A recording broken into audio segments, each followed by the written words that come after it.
Have you ever felt like your spark was gone? Like the thing you once loved most had just become a job? In the quiet, opulent lobby of a grand old hotel, a man named Silas played the piano. Once, his name echoed in smoky jazz clubs, his fingers dancing across the keys, creating magic. Now, they just played the same simple, tired tunes night after night for an audience of ghosts. He traded his artistry for a steady paycheck, his passion for predictability. One evening, a young woman sat down. Lena. You could see the weight of the world on her shoulders. She clutched a music folder, her dream of being a musician fading with every wrong note she'd ever played. She was ready to quit. As she listened to Silas's hollow music, she saw a reflection of her own giving up spirit.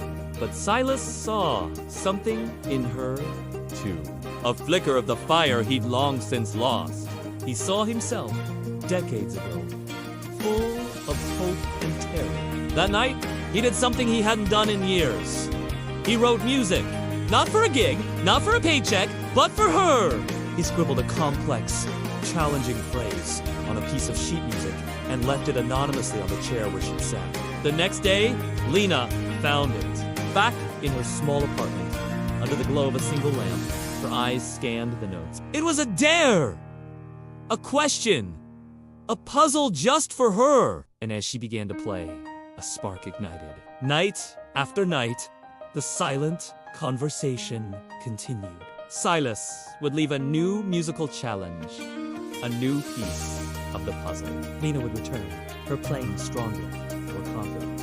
We see them both, separated by the city, but united by the music, practicing the same difficult passage. He, in his lonely hotel room, rediscovering the joy of creation.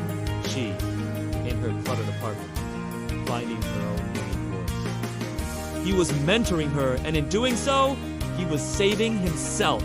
The climax wasn't a word spoken between them. It was a jam session. One evening, Lena sat at a second piano in the lobby. She began to play the phrase from the first note he'd left her. Silas looked up, startled. He answered with the next phrase. Soon, a duet bloomed in the quiet lobby. A complex, beautiful improvisation.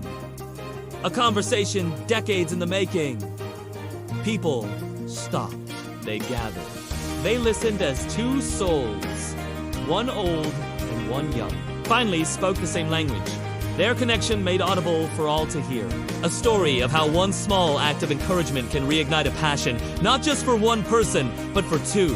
Thank you so much for watching. If this story moved you, please hit that like button and subscribe for more stories that find the music in the everyday. See you next time.